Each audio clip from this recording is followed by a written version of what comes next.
তাহলে কবরে যদি যাওয়া হয়, জিজ্ঞাসা যদি করে তোমার রবকে, আপনি বলবেন আমার রব হলো রব্বি আল্লাহ, আল্লাহ আমার রব হলো আল্লাহ। আল্লাহ আপনাকে এই কথা শোনার পর, বলার পর আল্লাহ আপনাকে নাজাত দেবে না, দেবে না, দেবে না। আবার একটা পয়েন্ট আপনাকে শুনিয়ে রাখি, যেখানে মহান সৃষ্টিকর্তা আল্লাহ, আল্লাহর নাম বলা হয়েছে, সেখানে তো আর কোনো সওয়াল আসতে পারে না, কিন্তু আসবে। তাম পৃথিবীর জমিনে হিন্দু, খ্রিস্টান, জৈন, পারাসি, শিবিরি, সাই, গুজরাটি, মারাঠি, কুচবিহারি, বিহারি, বাঙালি, তাম পৃথিবীতে 3.5 থেকে 4.5 হাজার ধর্মের মানুষ বসবাস করে। একটাবার হিসাব করে দেখো, কম বেশি নাস্তিক বাদ দিয়ে যারাই আছে আস্তিক, তারা তো সৃষ্টিকর্তাকে বিভিন্ন ভাষা ডাকাডাকি করে। ও বাপজিরা, আমি আপনাকে বলছি, তাহলে কবরে আল্লাহকে আল্লাহ বলে নাজাত পাওয়া যাবে না। দ্বিতীয় নাম্বার ফেরেশতা জিজ্ঞাসা করবে, আমার দিনুকা, তোমার দিন কি? আপনি বলবেন আমার দিন হলো ইন্নাদ্দিনা ইনদাল্লাহিল ইসলাম, আল্লাহর মনোনীত ধর্ম হলো ইসলাম ধর্ম। কেন? আমি তো নামাজ রোজা করেছি। আল্লাহর মনোনীত ধর্ম ইসলাম ধর্ম। খোদার কসম করে বলি বাবা, আল্লাহর মনোনীত ধর্ম ইসলাম ধর্ম, এটা বলার কারণে আল্লাহ আপনাকে নাজাত দেবে না। আল্লাহর ইবাদত করার কারণে যদি নাজাত, যদি দোয়াই লাগে, দোয়াই লাগে। ইবলিস তো কোটি কোটি কোটি কোটি বছর ধরে আল্লাহর ইবাদত করেছে, এমন কি ইবাদত করার জন্য ফেরেশতাদের বড় লিডার, শিক্ষক আল্লাহ বানিয়েছিল। ও বাপজিরা, আমি আপনাকে বোঝাতে চেয়েছি, ইবাদত করলে ওই দিন হলো শ্রেষ্ঠ ধর্ম, আর আপনি ওই দলের ভিতরে ঢুকেছেন, আপনি নাজাত পাবেন, এটা হতে পারে না। তাহলে আল্লাহকে মেনে ও ফেরেশতা মুগুর নিয়ে চলে যাবে না। দিনের নাম বলেছেন, বলার পরেও ওই ফেরেশতা জাহান্নামের মুগুরটা নিয়ে চলে যাবে না। এবার বলেন, সমাজে পরীক্ষা যখন হয়, প্রথম পরীক্ষাটা হয়, ওটাই হলো টেস্ট পরীক্ষা। টেস্ট পরীক্ষা, আল্লাহর নামটা আপনাকে জিজ্ঞাসা করেছেন, আপনি বলেছেন আমার আল্লাহ হলো রব, ওটাই হলো টেস্ট পরীক্ষা। তুমি যেমন জবাব দেবে, একজন বেঈমান তিনিও চাইলে, আল্লাহ যদি চায়, ওটা জবাব দিতে পারবে। অনেক বেদিন বেঈমান কাফের, তারাও যদি বলে ফেলে আল্লাহ আল্লাহ আল্লাহ, তাহলে তারাও আল্লাহর নাম জবাব দেবে। ওটা তো টেস্ট পরীক্ষা, বললেও মাত চলবে, না বললেও মাত চলবে। দ্বিতীয় নাম্বার হলো তোমার দিন কি, ওটা বলেও আপনি নাজাত পাবেন না। ফাইনাল পরীক্ষা শত শেষে হয়, ফাইনাল পরীক্ষা শত লাস্টে হয়। জিজ্ঞাসা করবে আমার নবীকে, তোমার নবীকে। আপনি যদি কবরে আমার নবীকে চিনতে পারেন, তাহলে আল্লাহ চেনাটা রাইট চিহ্ন সঠিক হবে, দিন চেনাটা সঠিক রাইট চিহ্ন হবে। আর নবী হলো ফাইনাল পরীক্ষা। নবীকে না চিনতে পারলে আল্লাহকে চেনা আর দিনকে চেনাটা বিফল হয়ে যাবে। যেমন হয়েছিল ইবলিস, আল্লাহকে চিনেছে, দিনকে চিনেছে, নবী আদমকে চিনল না, বেকার হয়ে গেল। যেমন চিনেছে কাদিয়ানি দল, আল্লাহকে চিনেছে, দিনকে চিনেছে, নবীকে বাদ দিয়ে গোলাম আহমদ নবিয়ানিকে চিনে, আসল নবীকে চিনা চিনে হটিয়ে দিয়ে ওরা জাহান্নামী হয়ে গেল। আমি আপনাকে বোঝাতে চেয়েছি, আপনি নামাজ পড়বেন, বেরহমাতিকা পড়েন ভালো ভালো, আলহামদুলিল্লাহ পড়েন ভালো ভালো, তাহলে বড় ইবাদত পালন করেছো, বড় কোরআন তেলাওয়াতটা তেলাওয়াত করেছো, বড় জিকিরটা যখন বাদ দিয়েছো, তোমার ভিতরে আল্লাহ আছে, তোমার ভিতরে দিন আছে, কিন্তু নবী নেই। নবী আমার বলেছে, মানা আতানি, যারা আমাকে ইত্তেবা করে, ফাকাদ আতাল্লাহ, আমার আল্লাহর ইত্তেবা হয়ে যায়। নবী আমার তৃতীয় নম্বরে বললেন, মানা আসানি, কেউ যদি আমাকে সরিয়ে দেয়, ফাকাদ আসাল্লাহ, আমার আল্লাহ তাকে সরিয়ে দেবে। যেমন প্রমাণ, তোমার বাপ আমার বাপ নবী আদম আলাইহিস সালাম আল্লাহর নামে সেজদা দিয়েছে, কান্নাকাটি করেছে, আমার নবীকে না ডাকলো, আমার আল্লাহ কান্নাকাটি করালো। বসিরাট হুজুর মিলাদে মুস্তাফার কিতাবে লিখেছে, হুজুর বলেছেন নবী আদম আলাইহিস সালাম অবশেষে আমার আপনার নবীর নামের ওসিলায় আল্লাহর কাছে যখন দোয়া চেয়েছে, আমার আল্লাহ নবীর কারণে নবী আদমের কান্নাকাটি কি আমার আল্লাহ মাফ করে দিয়েছে। তাহলে আমরা মোনাজাত করতে পারেন, মোনাজাত না করতে পারেন, বেরামাতিকা বলতে পারেন আর নাও বলতে পারেন।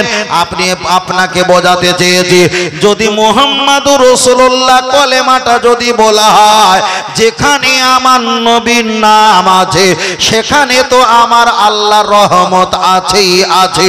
জোরে বলেন সুবহানাল্লাহ। ইমাম সাহেব হুজুর দোয়া করছে বেরহমাতিকা ইয়া আরহামার রাহিমিন, जिसका मतलब ऐसी है, যার ব্যাখ্যা হলো এটা, আল্লাহ তুমি আমার প্রতি রহমত দাও, আমার প্রতি রহমত দাও। আল্লাহ বললেন ওরে বান্দা তুমি এত বড় মূর্খ, জান্নাতের মালিক আমি, জাহান্নামের মালিক আলী, আসসামা আল আরদা, আসমান জমিনের মালিক আমি, তামাম কুল কায়নাতের মালিক আমি আল্লাহ রহমতের মালিক। ওমা আরসালনাকা ইল্লা রাহমাতাল লিল আলামিন, রহমতের মালিক বটে আমি, কিন্তু রহমত ওয়ালা হলো সেটাই তোমাদের নবী। আর একটু জোরে হবে না? প্রথম থেকে শুধু বোঝাতে চেয়েছিলাম যে পৃথিবীতে ইসলাম থাকবে, ঈমান। দাদু ভাই বলো, এটা খেয়াল রাখবে।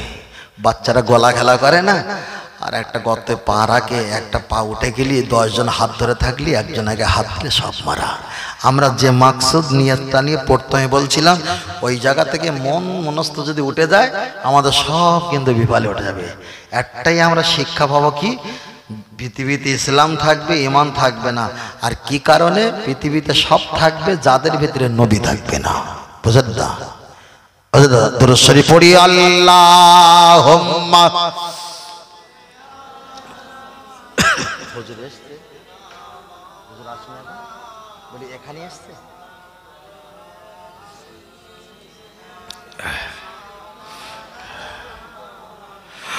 মা আমিনার ঘরে যাব, সেইখানে আখিরি নবীকে পাব, মনের কথা সব বলিব, সে যে মুহাম্মাদিয়া রাসূলুল্লাহ।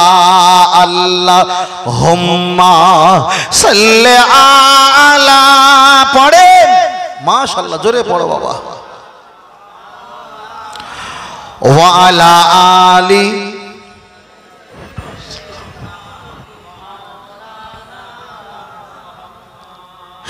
এ জিন্দেগিতে যাহার জবান নবীর প্রশংসা করে না, সে তো ভাইজান কঠিন দিনে নবীর শাফাআত পাইবে না।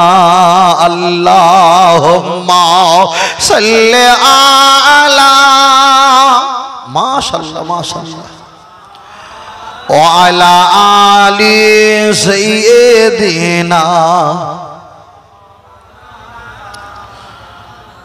সাল্লাল্লাহু আলাইহি ওয়া সাল্লাম। আমার বক্তব্য কি অসুবিধা বোধ বলে করছেন? দেখেন, আমি যতটুকু আমলের কথা বলতে পারিনি, ফজিলতের কথা বলতে পারিনি, অনেকে শুধু অন্য অন্য বিষয়টা বলতে পারিনি। একদিকে নামাজ পড়ার কথা বলেছি, অপরদিকে লেখাপড়ার কথা বলেছি, পারিবারিক সাংসারিক কথা বলেছি, তার ভিতরে নবীর কথা বলছি। কেন? নবীর প্রশংসা যদি করলে আল্লাহ রাজি হয়। বুঝলেন না? আল্লাহ রাজি তো সব রাজি, আল্লাহ যদি রাজি না হয় কিছু হবে না। তবে আমি যতটুকু বক্তব্য করি, আমার যতটুকু বক্তব্য আছে, যতটুকুই আছে, কোন বক্তব্যের ভিতরে অজাতা কোনো ফেক গল্প, কোনো মিথ্যা গল্প, কোনো বানোয়াট গল্প, কোনো উপন্যাস গল্প, কোনো বইয়ের চ্যাপ্টা গল্প, কোনো সাহিত্যিক গল্প, টোটাল এসব ফাও মার্কা কোনো গজল আমার সময় বক্তব্যের ভিতরে আমি মাইকে একবার উত্তরে ঢোকাইনি। যতটুকু বলি কোরআন শরীফের, হাদিস শরীফ থেকে, ইজমা কিয়াসের বিভিন্ন দলিল সাক্ষেপে বলি। তার কারণ মিথ্যা কথা বলে না হাসিয়ে সত্য কথা বলে মানুষকে কষ্ট দেওয়া, তবু ওটা সত্যের কাজ।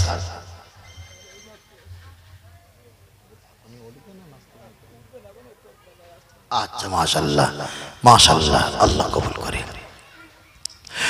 চলেন আমি আপনাকে বোঝাচ্ছিলাম, লক্ষ্য করে দেখা যায় অনেক কথা বলতে বলতে নবী সম্পর্কে অনেকটা আমি আগিয়ে চলে এসেছি।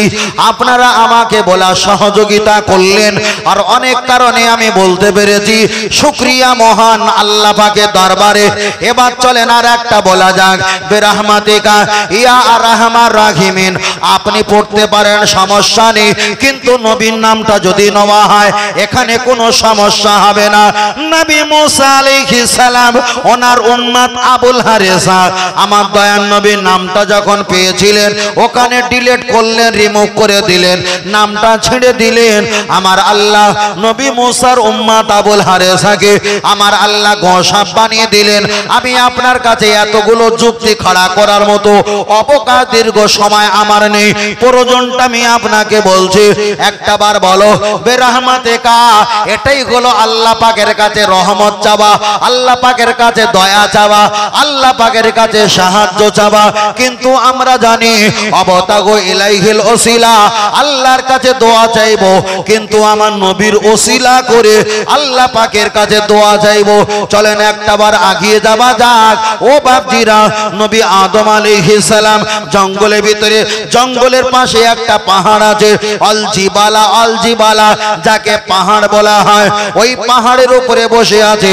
জঙ্গলে কিছু হরিণ এসে নবী আদমকে জিজ্ঞাসা করলেন, কাইফা হালুকা, ও নবী আদম আলাইহিস সালাম একটা বার বলো আপনার খবর কি? আলহামদুলিল্লাহ আলা তাইয়িবুন, শুকরিয়া খবর। নবী আদমকে জিজ্ঞাসা করে, খুব গৌর করে ভালো করে শুনবে, তাহলে বিসমিল, তাহলে কলেমা শরীফ আর বেরহমাতিকা ইয়া আরহামার রাহিমিন দুটো ব্যাখ্যা কত আসমান আর জমিন তফাৎ আপনারা উপলব্ধি করতে পারবেন। জঙ্গলের হরিণ জিজ্ঞাসা করলেন, হুজুর আপনার চোখে কেন পানি? নবী বললেন, আমার চোখে এই কারণে পানি, আল্লাহর ভয়তে, আল্লাহর আযাবের ভয়তে আমি কান্নাকাটি করি, এই জন্য চোখে আমার পানি। নবী আদম আলাইহিস সালামের কান্নাটা শুনলো, শোনার পর জঙ্গলের হরিণ নবী আদম আলাইহিস সালামের কান্না দেখে তিনিও কান্না ভেঙে বলল। নবী আদম কাঁদে আর জঙ্গলে হরিণ তারাও কাঁদা শুরু করে। আল্লাহু আকবার। নবী আদম আলাইহিস সালাম অনেক কিছু খেলেন না, জঙ্গলে প্রাণী ওরাও তারা কিছু খেলেন না। দীর্ঘক্ষণ সময় হয়ে যায়, কান্নাকাটি করে। লক্ষ্য করে দেখা যায় নবী আদম আলাইহিস সালামের কান্না দেখে জঙ্গলের হরিণগুলো তারাও কান্নাকাটি করে। আওয়াজ কি বসে যাচ্ছে? একটু সাউন্ড দাও না বক্সের, একটু বাড়িতে বড় ভাই। ও এই মনিটর দিয়েছে সে অনেক দূর তো ভাই, এই পাশে একটা দিলে আমাদের কানে আওয়াজ আসে, আর সেই দূরের আওয়াজ কানে আসবে তো যেন সেই ক্যামেরাটা লাগছে। আর এমনি অবস্থা খারাপ, আপনাদের অবস্থা কষ্ট হলে আমি আস্তে আস্তে বলার চেষ্টা করবো। আল্লাহ নবী আদম আলাইহিস সালামের কান্না দেখে জঙ্গলের হরিণগুলো তারাও কান্নাকাটি শুরু করলেন। শুরু করার পর দীর্ঘক্ষণ সময় হয়ে যায়। নবী আদম আলাইহিস সালাম উনি বসে আছেন, জঙ্গলের হরিণগুলো তারা জঙ্গলে প্রবেশ করতে চলে যাবেন। ও নবী আদম ডেকে বললেন, ও জঙ্গলে প্রাণী, আমার কাছ থেকে কিছু তাবারক, সিন্নি তাবারক নিয়ে যাও। তাফসীর কারকেরা বর্ণনা করলেন, আগের কথা বলছি, বেরহমাতিকা আর কলেমা শরীফের ব্যাখ্যাটা আমি এখানে শেষ করব। নবী আদম আলাইহিস সালাম ওদেরকে কিছু জান্নাতি মারিয়াম লাকড়ি পাতা ফুল দিয়েছে, ওরা চিবিয়ে চিবিয়ে খেয়েছে। খাবার পরে জঙ্গলে যখন প্রবেশ করে ওদের মুখ থেকে সুগন্ধ জারি হয়, চেহারা থেকে নূর আর নূর চমকায়। দুই পাশার মাঝখানে মৃগনাভি কস্তুরী আমার আল্লাহ দান করেছে। তৃতীয় হরিণ জিজ্ঞাসা করে, ও ভাই আমার সাথীরা বলো তোমাদের এমন অবস্থা কেন? ওরা বলল, নবী আদমের কাছে গিয়েছিলাম, আমরা মহব্বত করেছিলাম, কান্নাকাটি করেছিলাম, দিলাম। কান্নাকাটি করার পর আল্লাহ এতটা নিয়ামত দিয়েছে, ওরা বলল আমাদের ঠিকানা লোকেশন দাও। ওদেরকে ঠিকানা লোকেশন দিয়েছে, তানারাও চলে গেছে। গিয়ে বললেন নবী আদম আমাদেরকে লাকড়ি পাতা মারিয়াম ফুল একটা বাদ দাও। তাফসীরকারকেরা ব্যাখ্যা করেছেন ওদেরকেও দিয়েছে, ওরা খেয়েছে। জঙ্গলে না আস্তে আস্তে ওদের চেহারাটা কুত্তার ন্যায় হয়ে গেছে। তার একটাই হলো ব্যাখ্যা, প্রথমে যারা গিয়েছিল এরা কিন্তু ফকটিয়া মাল নিতে যায়নি, এরা নবী আদমের কান্না দেখেছে, খোঁজ খবর নিয়েছে, তার কান্নায় ভেঙে পড়েছে, তার মহব্বতে সময় দিয়ে পাশে বসেছে, তার কষ্ট এনারা কিছু বুঝেছে, ভাগ নিয়েছে, মহব্বত দেখিয়েছে। চলে আসার সময় মহব্বত করার কারণে নবী আদম আলাইহিস সালাম ওদেরকে জান্নাতে লাকড়ি পাতা মারিয়াম ফুল দিয়েছে। ওরা খেয়ে জঙ্গলে আসার আগে আগে আল্লাহ নবীর মহব্বতের কারণে এতটা নিয়ামতি আল্লাহ দান করেছে। তৃতীয় দল যারা গিয়েছিল এরা নবীর মহব্বতের জন্য যায়নি, নবীর কাঁদেছে সেই জন্য এরা কাঁদতে যায়নি, নবীর কাছে 5টা মিনিট বসার জন্য যায়নি, এরা জান্নাতে লাকড়ি পাতা মারিয়াম ফুল এরা নিতে গিয়েছে খুশবু নেবার জন্য, আর মৃগনাভি কস্তুরী নেবার জন্য, চেহারাটা উজ্জ্বলতা নেবার জন্য। যারা বেরাহমাতিকা ইয়া আরহামার রহিমিন বলে আর কিছু বলতে চায় না, এরা আল্লাহর কাছে শুধু মাল নিতে যায়, আল্লাহর কাছে দয়া আর জান্নাত নিতে যায়।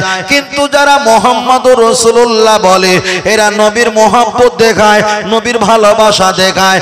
এদের চাইতে হবে না, চাইতে যদি ভুলে যায় এরা নবীর মহব্বত দেওয়ার কারণে আমার আল্লাহ ডেকে দিতে ভুলবে না। আরেকটু জোরে বলে, ফের বলছি ভাই, পৃথিবীতে নামাজি আজ থেকে 50 বছর আগে নামাজ পড়নেওয়ালা সংখ্যায় কম ছিল, এখন নামাজ পড়নেওয়ালা সংখ্যায় বেশি হয়েছে। হওয়ার কারণেও উন্নতির শিখরে যায়নি, আরো চোখ ফুটেনি, চোখ এমন ফটা ফুটতে ফুটতে 3টে চোখ ফুটে গেছে। যদি বলেন কেন, কিছুদিন আগে আমি সফর করছিলাম, একজন বাসে বড় বড় সিট, মানে ওদের টুরিস্ট বাস হোক যাই হোক বড় বড় সিট। তা আমি জিজ্ঞেস করলাম ভাই যে ওযু তো আছে, সিটে বসে বসে নামাজ পড়বো আসরের নামাজ, তা পশ্চিম কোন দিকে? ড্রাইভারকে জিজ্ঞেস করছে, সব মুসলমান আমরা ওখানে আছি। তা ড্রাইভার সাহেব বলছে হুজুর আপনি কি ফতোয়া জানেন না, গাড়িতে কোনো পশ্চিম কিবলার দিক লাগে, যেদিকে ইচ্ছা সেদিকে নামাজ পড়ো। আমি জিজ্ঞেস করেছি পশ্চিম কোন দিকে, আর ও আমার ফতোয়া দিচ্ছে সম্পূর্ণ উল্টো, সম্পূর্ণ উল্টো। হওয়ার পরে আমার এটা মন মেজাজটা খারাপ দেখে আবার জিজ্ঞাসা করলাম ভাই পশ্চিম কোন দিকে বলো না। পাশে একজন টাই পরা শর্ট পরা বসেছিল, সেও মুসলমান, মাশাআল্লাহ দাড়িও আছে। সে বলছে আপনি কি জানেন না গাড়িতে যেদিকে ইচ্ছা সেদিকে বসে নামাজ পড়তে পারেন, কেন এ তো পশ্চিম দক্ষিণ উত্তরে যায়, যেদিকে ইচ্ছা সেদিকে নামাজ পড়তে পারেন, কোনো সমস্যা হবে না। আগে মুফতি সাহেব ছিল একটা, মনে করলাম জ্বালা বেড়ে গেছে, আর মুফতি সাহেব আবার দুটো হয়েছে, জ্বালা আরো বেড়ে গেছে। তারপরে জিজ্ঞাসা করলাম ভাই নামাজের ভিতরে আর বাইরে 13টা ফরজ, কেউ বলেছে 14টা, তার ভিতরে একটা ফরজ হলো কেবলামুখী হওয়াটা ফরজ। আপনি আমাকে বলেন কেবলা কোন দিকে, তারপর কোন দিকে ঘোরাতে হবে কি না হবে সেটা আমি দেখে নেব। ড্রাইভারকে যখন একটু রাগমাগ করে একটু হাঁকর দিয়েছি, তখন ড্রাইভার সাহেব বলছে ভাই কি বলবো, সবে আমি 3 দিন এই রোডে গাড়ি চালাচ্ছি। আচ্ছা মেজাজ ঠিক থাকে? তাই তো 3 দিন এই রোডে গাড়ি চালাচ্ছিস, তো সেইটা তো বললি হয়ে যেত। তা এদিকে পশ্চিম লাগে না, যেদিকে সেদিকে ফিরে নামাজ পড়লে হয়ে যাবে, এ ফতোয়া তোর কোন বাপ দিতি বলেছে?